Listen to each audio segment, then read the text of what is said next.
My fellow Lions fans, Detroit is looking like one of the deepest rosters in all of the NFL, but there are still some key areas to address. Welcome back to the channel. I am your host, Johnny Gaz. Thank you for returning for another video. Let's do a deep dive into the state of the Lions roster as we look ahead to the 2025 NFL Draft. But I'm not going to do it alone. I have a special guest and a new segment that we're bringing to the channel to break it all down. Let's go. Let's bring in Villain from the Lions Villain Squads, become a good friend of mine, great Lions content. Villain, how you doing today, my man?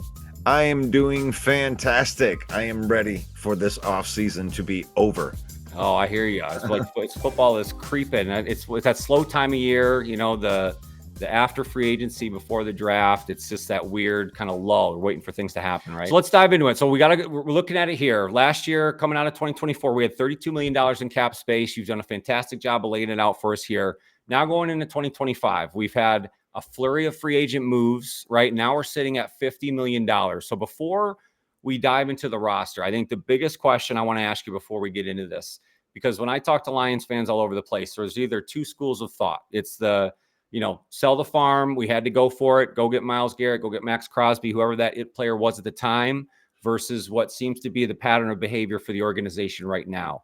From your perspective, Villain, how do you feel Brad Holmes has treated this offseason in free agency? Well, I think he's been predictable to who he is. Now, I admittedly, I'm one of those Myles Garrett guys, man. I want them to do anything. I want them to go after Trey Hendrickson. I want them to do anything to try to make the roster better. But Brad Holmes isn't that guy. He's the dude that has been building this thing from the draft. The biggest contracts have came from guys that they were drafted. They don't give out these big free agent contracts. We don't go and trade for these big guys that, you know, that we talk about all off season ad nauseum. Yeah. And honestly, at the end of the day, I always end up going into the season feeling pretty damn good about what Brad Holmes does, even though I'm tense during these times. So why don't we always jump into it, and we'll go to the next hot topic, the thing that people seem to get at me for every time I bring it up, and it's the quarterback room. So let's talk about these quarterbacks. And the guy you got to go to first, who we just heard this week is going to be back on Netflix, right? In the new series Quarterback. He's going to make his rounds there. So tell me, Villain, first. Let's start with this, right? Elite versus non-elite. Where do you see Jared Goff in that scale? What? That is such a loaded question. And the thing that sucks about that question is like elite at what? What are we talking about? Now, is Jared Goff ever going to be elite at running like Lamar Jackson? No. But what he does do that is elite is he's able to process. He's able to go from read 1, read 2, read 3, and do it without panic going through that. And when he's kept clean and he's able to process, he does it quicker at an elite area. So when they say that the stuff has to be perfect around him, that's not entirely true, but it is kind of true, because when the elements all work out for him, that he does process elite, accurate throws. And I think he is elite when those ingredients are perfect. Playoffs. It's a great way to put it. I feel the same way. He's elite in an elite situation, right? And if you insulate him the way the Lions have the last several seasons, you usually get the best of Jared Goff. And I think the sad part is we left last season with maybe his worst game of the season, which isn't all his fault, but it just kind of left, I think, maybe a sour taste in some people's mouths. But I'm with you. I think the grass is always greener on the other side. And the question I like to throw back at people, well, if not Jared Goff, then who? So that brings me to my next point here in the quarterback room. Let's look at the depth here. And we know we still are sitting on Hendon Hooker. What's your thoughts on, okay, who is Hendon Hooker now, and what will he be a couple years down the road for the Lions? Well, right now, what Hendon Hooker is third-year quarterback. He's had 2 years, 1 year in the system where it was just processing information. Second year, recovered from the injury, started getting out there with the third team, doing his thing, and now he's going into his third year. And I think from the outside perspective, we all look at it and go, "Oh my God! Well, they did this, they did that. What are they going to do with the quarterback? Oh, what are they? Well, I think they're just going to keep developing him. I think that we're going to talk about it a whole bunch and a bunch of crazy stuff. We're going to talk about crazy things that happen, and no, it's just going to go into the training camp. Hendon Hooker's going to have another training camp, and he's going to develop, and hopefully he's even a better backup quarterback than he was last year. And that's all you can really hope for at this point. It's my quarterback. It's my quarterback. It's my guy. That's so good. Is Hendon Hooker ever the solution at quarterback for the Lions? Do you think even down the road when it comes time to reevaluate the Jared Goff contract, do you, in your mind, Villain, think that Hendon Hooker is a starting quarterback for this organization? He would have to earn it. I mean, he hasn't shown anything yet. I mean, what he came out there, looked, he ran a couple nice preseason runs, but I'm thinking like my Madden football game, right? We just keep developing him, and I hope we get into training camp and he starts destroying second and third team defenses. And then everyone goes, "Ooh, look, it's Hendon Hooker. What are we going to do?" And then he has all this trade. And then when they do trade him or they do move on from him, maybe they can get a day 2 pick.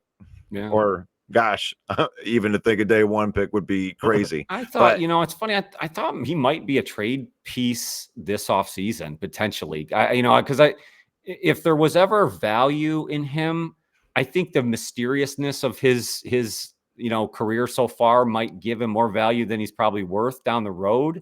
Because if he just sits behind Jared Goff for another 2-3 years and he doesn't get any playing time, I think you might be hurting his chances of developing and then also getting a contract down the road or him having any sort of trade value. If that's how you see him, some people see him as the quarterback of the future. So if that's the case, then I think you're exactly right. You just let him develop, continue to learn the game, get the mental side of it down. There's a lot you can learn from Jared Goff, even without him being mobile. I mean, he could teach him how to read defenses and be a better quarterback. So to me, if he's not a trade piece, that's where you keep at the helm. So let's move forward. Let's get into another room. Let's move over to the running backs, because we got potentially the best pair of running backs in all of the NFL here still on this roster. And the unfortunate part is we left the season still with kind of a David Montgomery up and down injury situation, but you have potentially one of the best up-and-coming running backs in all of football in Jahmyr Gibbs. So what's your thoughts on the 1-2 punch here in Sonic and Knuckles? We're going to bite a kneecap off. Well, I love these two together. Like when you just think of the lameness of a Thunder and Lightning, but no, this is Sonic and Knuckles, right? So one of the things I think is going to happen this year is you're going to see the usage of Montgomery go back a little bit. It's going to be more like a 60-40 type of split in there, if it's not even more in favor of Gibbs, because when you got a guy like Gibbs, you got to feed him. I mean, you got to give your playmakers the ball. I dare you to try to find me 4 better running backs, as a whole room together in the NFL. I think I agree with you. I couldn't agree more. I think you look at these 4 gentlemen and even past the 2 we just hit on, Sonic and Knuckles, you're right. You got Craig Reynolds, who is one of the hardest working guys in the NFL, and we know what Sione Vaki brings. The best. So let's talk about the diva wide receivers, right? I don't think that actually exists in our locker room, right? That's what I love about it, because I think we got, again, just a solid group of guys. But let's start at the top, right? I mean, I think this room starts with Amon-Ra St. Brown and ends with Amon-Ra St. Brown. Tell me a little bit about your thoughts on the All-Pro. I mean, what else can we say about the Sun God? Give me a little love from you, Villain. I think that this guy is like, even when he came right out, the Hines Ward clone right there. Just that dude, man. Yeah, he might not get the rub that a lot of the Jamar Chases and the Justin Jefferson, but is a complete wide receiver. You got a guy that's going to catch 120 balls. You got a guy that will go out on the perimeter. He'll block the shit out of you. Mm-hmm. Sorry, pardon my French. Bring it on. I love it. And runs great routes, always is open. You can always count on him in the clutch. I mean, you can't ask for a better leader or example of how you play the position of wide receiver. There's Amon-Ra St. Brown. That's it. That's it. 100%. I mean, he's the guy. He sets the example. By the power of Ra. Yes. Oh, I love that. That's perfect. We got to get that more often. That's good. Let's move past. We know what Amon-Ra St. Brown brings, but I think behind him is where you have a couple questions to answer. So let's go to Jamo. And I think the biggest thing about Jameson Williams is the upcoming fifth-year option. Do they extend or do they re-sign? And my, I know where I stand, but let's start with you, Villain. What do they do with his fifth-year option, or do they look to re-sign him sooner than later? This is probably the easiest decisions since making decisions. All right here, because I think everybody in the world was like, wow, that was a really, really nice season right there, but I want to see more of. And just by picking up that fifth-year option, you get an opportunity to kick that question down the road. Okay, now you actually get to wait and see what he does. You have him signed through 2026 if you pick up the fifth-year option. It's the lowest version of the fifth-year option that it would be, because he didn't go to any Pro Bowls, he didn't go to any All-Pros, and he didn't play enough games. So it's the lowest price point for a wide receiver. I think it's a no-brainer. You have him play on it. And look at what these guys are going for, Johnny. Like $35, $40 million. So, I mean, you thought you were going to be able to keep all these guys, but like out of your Kirby, your Branch, Hutchinson, like out of those four guys of the big ones, you're probably going to have to, one of them's going to go. I agree with you. I think you made the perfect call. I think you do kick the can down the road the year. To me, you have to ensure that he can give you a clean off season, off the field. And then I think his play has proven like the trajectory's there. I really think it's about what's here with him more than anything else. And he's in the right organization and coaching staff to steer him in the right direction. So I'm not saying we're leaning in a bad way, but I think to me, that's the biggest reason why you go an extra fifth, because you really got to see him become more of a professional. And I know that's a tired argument. Nobody wants to hear that.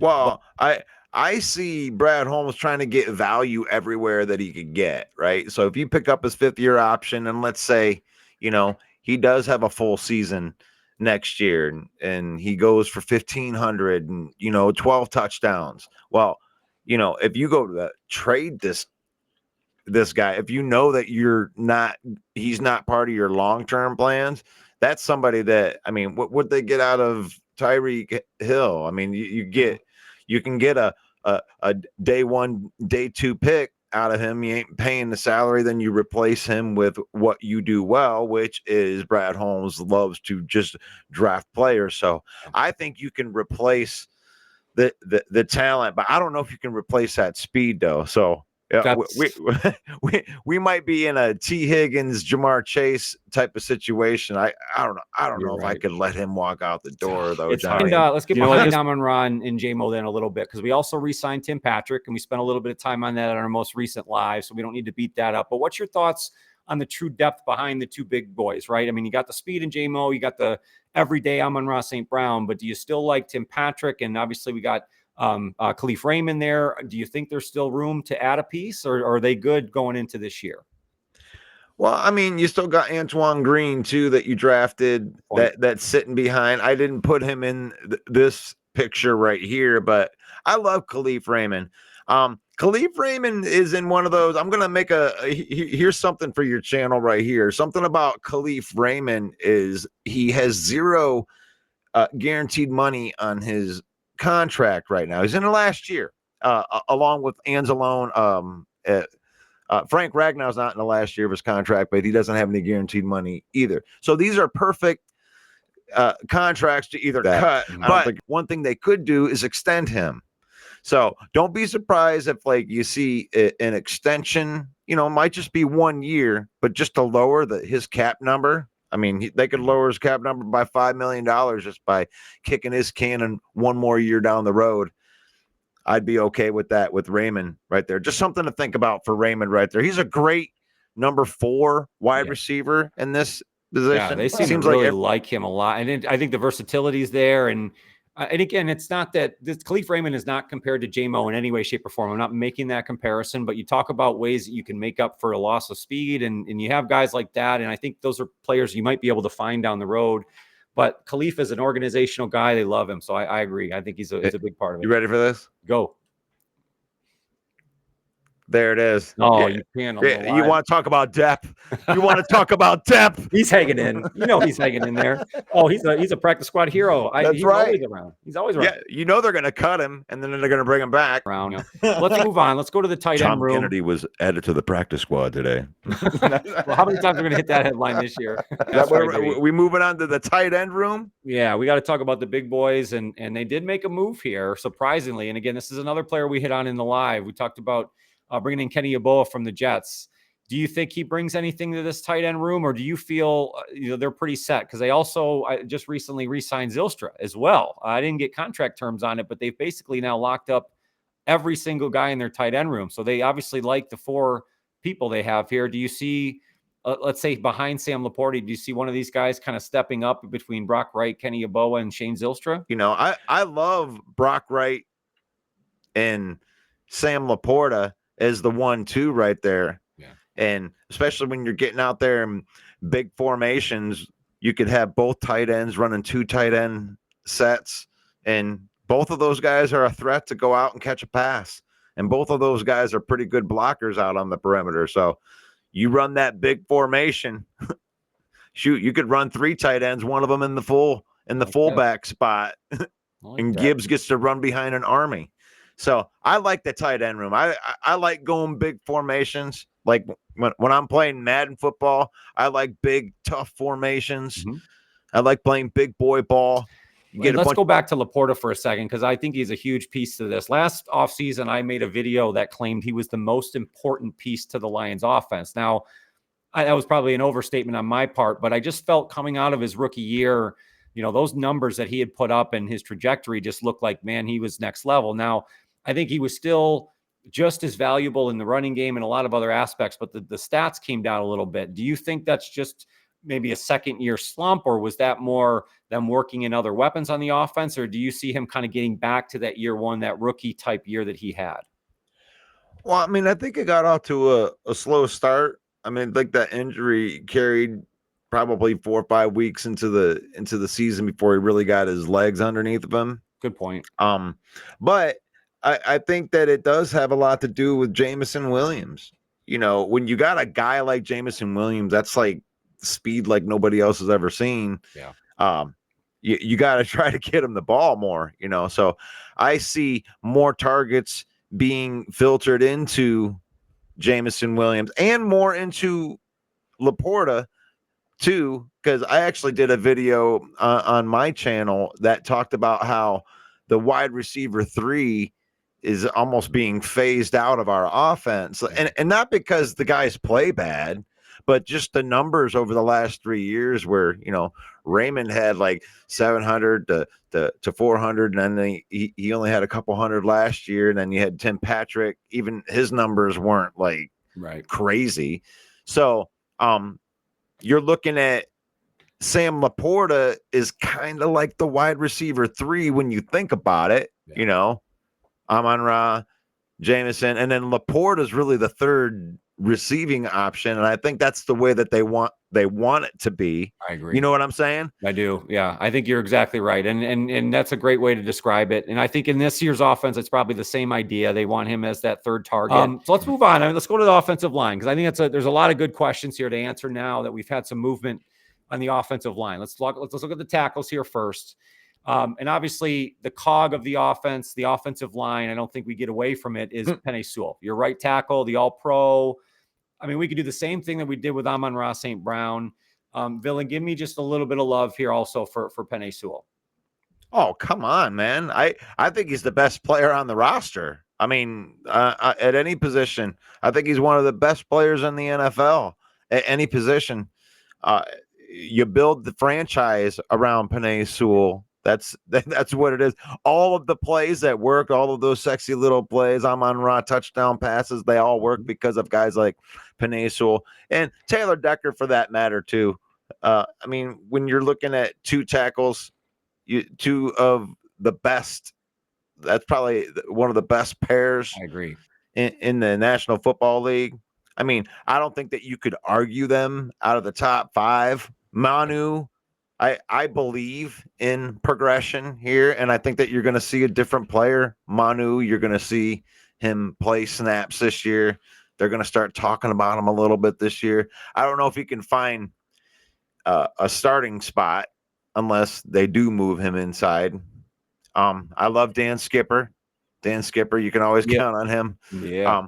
Colby Sorsdahl, I kind of got my stank eye up a little bit on him. You're going into your 3rd year. You better show something, or you're probably not going to make this roster.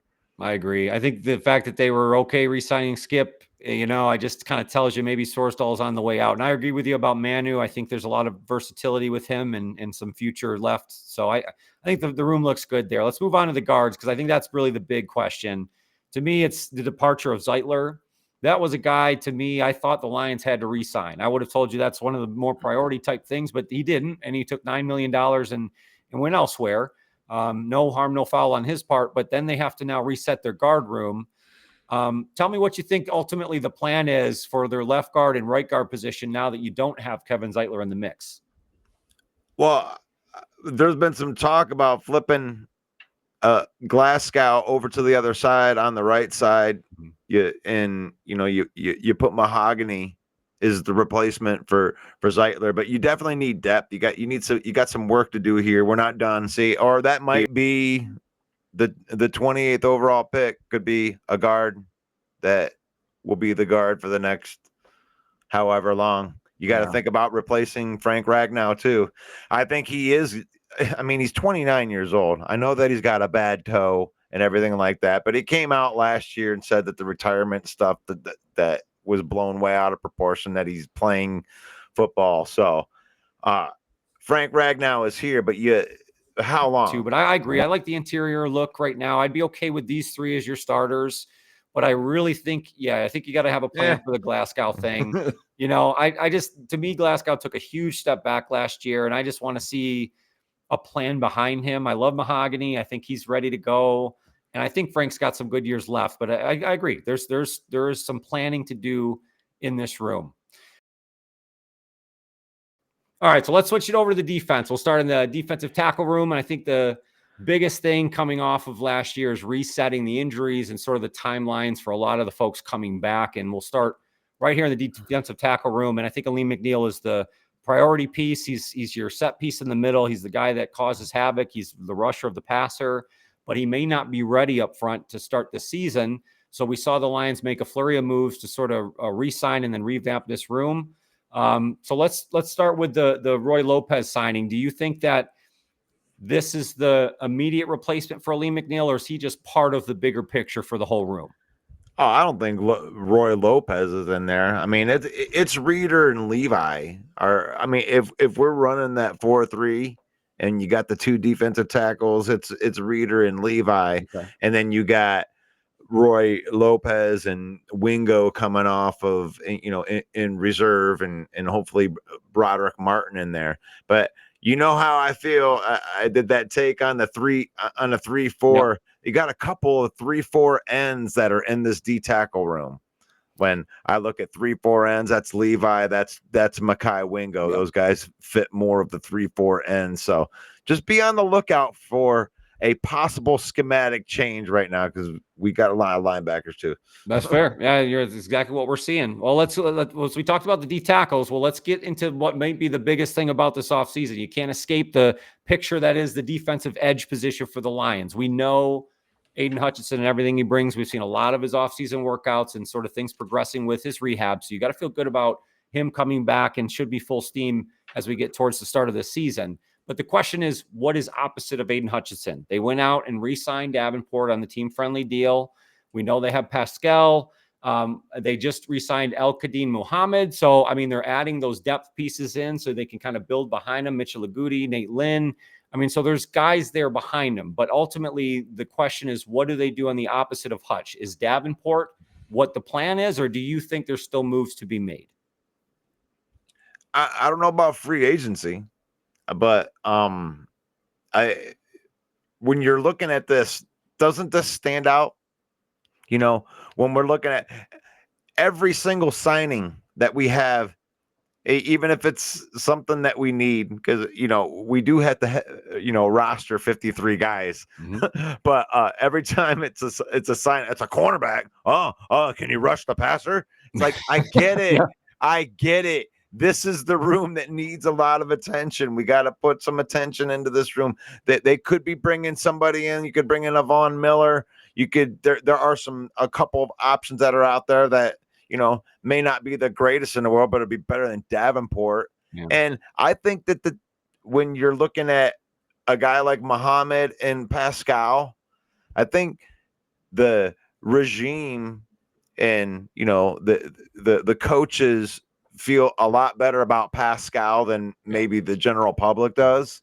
Yeah, we got a draft here. This is I think this is the high priority. This is, I mean, maybe even a move up in the first round type of move to find the future on the other side of Aiden Hutchinson. I think you're right. I think ultimately they go to the draft and maybe make a move in the first round, maybe pair a couple picks together. I mean, it's a bigger discussion we'll have down the road as we get towards mock draft season and the actual draft itself. But yeah, I think this is something that is the ultimate bugaboo for the Lions. Can they get somebody to help sustain the pass rush and give Aiden Hutchinson a running partner? And right now, I don't know if it is Marcus Davenport, and I don't know if that player's yet on the roster. So in my opinion, I think the draft is going to be a huge tell in what happens with this defensive line in 2025. So let's move forward. Let's get into those linebackers, because again, we added a ton and we re-signed and we really reset this room. You talked about a potential switch to a 3-4. Well, I think one of the biggest tells of this is what they've done in this linebacker room. So start with Alex Anzalone. Again, to me, this is a guy that's very underrated in the big scheme of things for this defense. Tell me a bit about Alex Anzalone and then the key pieces around him that you think kind of make up this room. Alex Anzalone, the captain, Thor. I mean, you could see. If I was only blonde, Oh. You could see the impact that he had. It was almost like you didn't even notice it as much until he was gone. Yes. And then when he came back, how much of a difference that he made in the defense. He gets everybody where they need to go. Mm-hmm. He reads what the offense is going to do, gets everybody in the right spots. And really, he's kind of trained his boy Jack Campbell, coming in there to kind of like be that next man up. And, those two together, I think, are forced to be reckoned with. And Alex Anzalone is another guy that is with zero money or zero guaranteed money on his contract. So he's primed up for an extension that would lower our cap number by more, just in case they want to get one of them pass rushers. There's space there. I love Jack Campbell too, by the way. You bring him up. And some people have given him slack because of the, I guess, lack of production stats. But the truth is that's not where he's most effective. I mean, this guy eats up blocks. He's a tackling machine, and he's maybe your toughest guy on the roster, truthfully, if you put him up one to one. So to me, you got a set of two linebackers that you're really happy with, but then you go behind them and you're kind of now trying to revamp based on some injury rehab. So you bring back a guy like Derek Barnes, who we know the organization loves, but he hasn't given you a lot as far as play in the last few seasons. So what do you see out of Derek Barnes and him fitting into this scheme now in 25? Derek Barnes is one of those guys that Brad Holmes drafted, and the first 2 years was labeled. I mean, I was battling people. Oh, he's a bust. I can't believe they wasted a 4th round pick on him. But comes into that third year and has kind of a mini breakout year and proves that this regime can draft and then develop players. So you got to be patient with some of these players, like especially when you look at like the Broderick Martins of the world. Here he's going into his third year. Don't be surprised when these players break out. And what he offers, that Sam linebacker, is just kind of like that guy that can cover pretty good, a guy that can rush the passer a little bit, offer a little bit of both. I think it's a unique blend of talent that's kind of rare, and that's why you saw them lock him up for 3 years. They like him. They drafted. They developed him. I like Derek Barnes. You just mentioned it. His coverage skills, I think, as a linebacker will really help that group, because I don't think like Anzalone and Campbell are more of your downhill type guys, where I think Barnes is your versatile linebacker and can really play. So I think he adds a lot to that room, and I think him combined with the other two, I really think you'll see a big difference in the middle of the field there. So I like that take from you a lot. Let's move to the corners, because and this is another big room because we had to make a change at cornerback this year with the departure. But let's talk about the pairing now of DJ Reed and Terrion Arnold, because that's now your 1 and 2. These two guys were the most penalized corners in the league last year. Statistically, they had the exact same number of penalties, believe it or not. So now coming into 2025, do we see that changing? Do you think that's a problem, or is DJ Reed enough of a veteran and professional where he makes these guys better? DJ Reed, from just an attitude standpoint, fits the Lions better than Carlton Davis did. And that's not a slight on Carlton Davis. Carlton Davis has more of that swagger attitude. I'm going to shut you down type of deal. But DJ Reed's kind of like that Amon-Ra St. Brown version of the cornerback, where he's more of a worker bee. I'm going to outwork you. And I think that you may have to worry a little bit about the handsy. He plays with his hands a lot, and you're going to have to worry about that a little bit from him. He'll probably get some penalties this year. But Terrion Arnold, I'm not worried about at all, because 9 of his 10 penalties came in the first 11 weeks, and then there was only one more penalty after that. So he figured things out at the end of the season, and I only expect him to get better and better. I think that he'll be a top 15 and borderline. Maybe he'll squeak into the top 10, but I'll call my shot. I'll say Terrion Arnold's going to be a top 15 cornerback this year. I like it. That's a solid take. I think he's on that right track, and you didn't lose much in bringing DJ Reed in, so I think the development will stay there. I like that a lot. Now, behind those guys, right, is where you want to see, I think, something kind of come to light. And one of them being the other rookie they drafted last year, Enos Rakestraw, who didn't get much playing time last year because of his injuries. So now combining Rakestraw with a guy like Amik Robertson, either in the slot or worked in as your nickel cornerback, what do you expect out of those guys? And do you think Enos can work himself into where he supersedes Amik, or is able to get himself into the defensive lineup a little bit more here? Ooh, I like that. You even have him come in there and compete with Amik a little bit. See, I like the top 3. I like where you have those DJ Reed, Amik, and Terrion in there. Now, they didn't bring back Kendall Vildor. Yeah. He has moved on, and I think that was a good show of faith for Enos the Menace. Maybe it is Enos, but I like Enos. I like that better. Let's go with that. Yeah. And Enos the Menace. and I think that he is going to play that, that reserve role. He'll play get into the rotation this year. Yeah, welcome to the D. Rock Yasin. I like that. This guy's got a history, right? Him and Amon-Ra St. Brown went at it in a few plays there when they went to Baltimore. That's a good look up. So I wonder how they'll greet each other in the locker room. But I like this. What do you think about this? Is this a depth piece, or where do you think he fits into the rotation? I mean, I know that he plays on special teams too. So, yeah, it's depth piece. And I think that he lands in there pretty well. I mean, he plays. He's been around. He's been in a lot of defensive schemes before, so I think that he's gonna fit right in. Yes, he's a hard-nosed guy. That's another one. I think we always talk about Dan Campbell guys, hard workers. I mean, I think a guy that'll stick his nose in there. They like those kind of pieces. So let's not get too crazy on this. I know all these. Pro. We get called out. I know. I see it out there being like, "Oh, y'all just love every single." Like it's not like I don't love it or hate. I don't want to love on this too much, but I don't hate it. Regardless of what happens with the cornerback room, we have what I'm claiming to be the best safety duo in all of the NFL. You got All-Pro Kirby Joseph. You got the Pro Bowler Brian Branch. And to me, those two make up the most dangerous combination of safeties you could have. You got a ball hawk and you got a guy that's willing to stick his nose in there. So tell me, Villain, how these two guys affect the defense overall, and what do you think they mean for Kelvin Shepherd and that whole defense now moving forward into 25? Well, ball hawks for one, they can sniff where plays are going to be ending up, and then they're there to make a play. But Kirby Joseph has some kind of special way.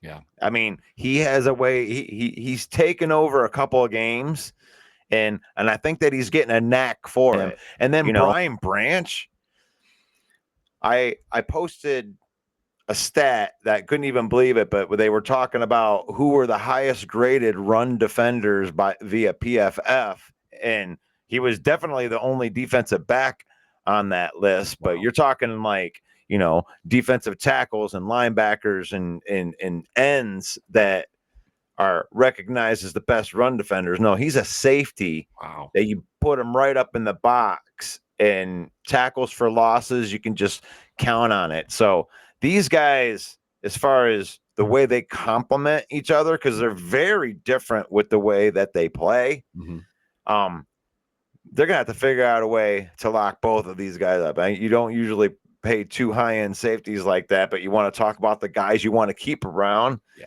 it's like you want to keep this duo together. If they had to decide between Kirby Joseph and Brian Branch, would they lean a certain direction, or are they willing to keep both those guys because they're just that good? I'd trade Jameson Williams. I would go in so many other different directions. That would be, I wouldn't want to make that decision. Okay. If you're making me make the decision, put a gun to my head, I'll take Brian Branch. Oh, okay. The reason I bring up the special teams, because I wanted to mention Jake Bates, because last offseason, one of the bigger concerns was what happens with the kicker. And when I think it was Michael Badgley went down, whoever the kicker was at the time, it really became clear that they had to bring somebody in. Well, here comes Jake Bates, and he had I thought a fantastic rookie season. Do you think that was a shot in the dark? Is that a fluke, or is Jake Bates really the Lions kicker of the future and one of the better kickers in the NFL? I mean, a fluke. I mean, I don't know. I mean, he's going to get that opportunity. He's cold as ice. I don't think it's a fluke. I think David Phipps is a really, really good special coordinators coach, and he's helping him progress. He's getting him better at all the little stuff. He has his own little rituals and routines that keep him calm, cool, and collected. He stays away from everybody, and he's making his kicks. I mean, a fluke. I mean, I don't know. The beginning of his career, right? It was all about the big leg and can he make a clutch kick? And I think he kind of proved himself. And when he went to Minnesota, made that game-winning kick there, and then obviously the Houston game where they came back and he had the clutch kick there. So you're right. I mean, I think throughout the season he sort of proved himself. 25, and then we know what we have in Jack Fox. I mean, another All-Pro punter, which again kind of goes unnoticed almost, I think, in some cases. But Villain, can you tell me a little bit about Jack Fox's effectiveness and what he really gives to this team? I mean, because there's a lot there that people miss. Well, the old Ohio State coach, Jim Tressel, used to say that the punt is the most important play in the game because it's the only game where you can average more than 40 yards without even, there's no question that you're going to get that. But the bad part, you got to give possession of the ball up when you do it.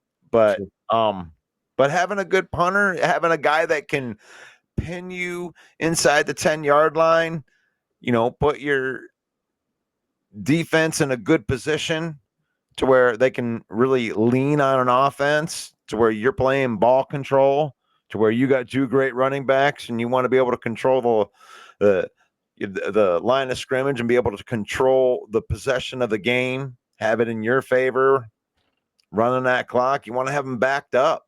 You want to have a punter. If you do punt the ball, which we don't like to punt very much. True.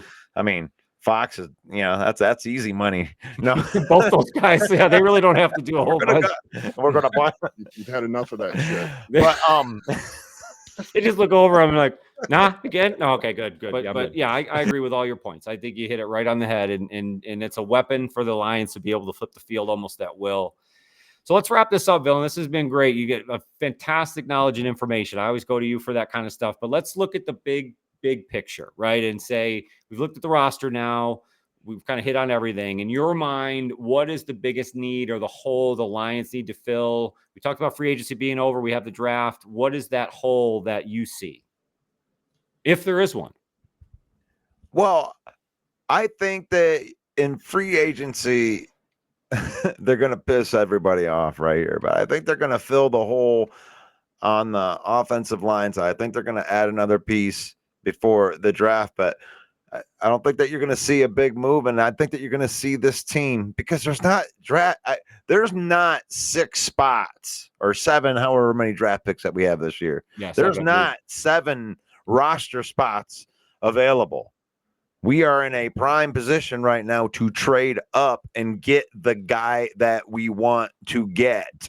Now, I don't know if it's going to be like Abdul Carter high up there, but we'll talk about that. We got draft this week when we get here for Sunday morning for the Lion Villain Report.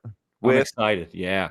With Johnny Gaz. We're going to talk about this. Do that. But yeah, I think it's going to be in the draft, Johnny. I think they're going to trade up and we're going to get the guy. And all of a sudden, all of these hater Lion fans that have been, what are they doing? And they're going to realize that Brad Holmes had the master plan. You're going to feel really, really good once you see what they draft. That's right, baby. Let Brad cook. That's what I'm talking about. Well, Villain, I appreciate you, man. Before I let you go, first of all, tell everybody here on my channel where you can be found, where they can find you and all of your excellent work on all of your socials. Where's the best way to catch the Villain and the Villain Squad? Well, we got the Facebook page right there. And if you've seen Leon Phelps right here, he says he's going to take us all the way to 70,000. Yeah, we got 63,000. Thank you so much for acknowledging the Villain and doing just all and all. Yeah. Yeah, baby. And then there's the Villain Squad YouTube page right there. And I need all the help in the world I can get on there. Right there. We have almost 1,000, almost 900, I should say, right there. So not quite as good there. But we're also on the Roku right there.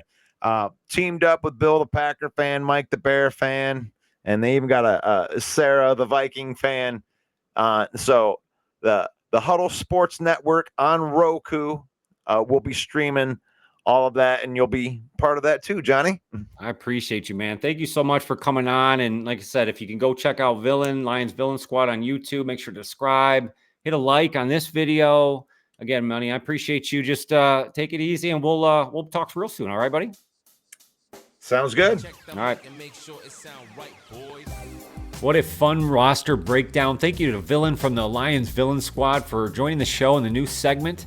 What do you guys think of the Lions roster? Do they have one of the deepest in all of the NFL? And what holes do they have to fill as they get closer to this draft? Let me know down below. Thank you guys so much for coming along for another video. If you guys dig the vibe, make sure to hit that like button. It's the best free way to help out the channel. I'd also love it if you consider subscribing. We're on the road to 3,000 now, thanks to you guys. And if you hit that notify bell, you won't miss any future videos. I have a membership option. It's now available. That's where I do all my live game play-by-plays, a ton of other fun stuff, but there's always free content available there and at all of my socials at Johnny Gaz Sports. More than anything else, make sure to take care of yourself and that mental health. It is more important than anything, and I want to make sure you come back and see me on future videos. Thank you so much for your time. Have a great week or weekend ahead. Go Lions.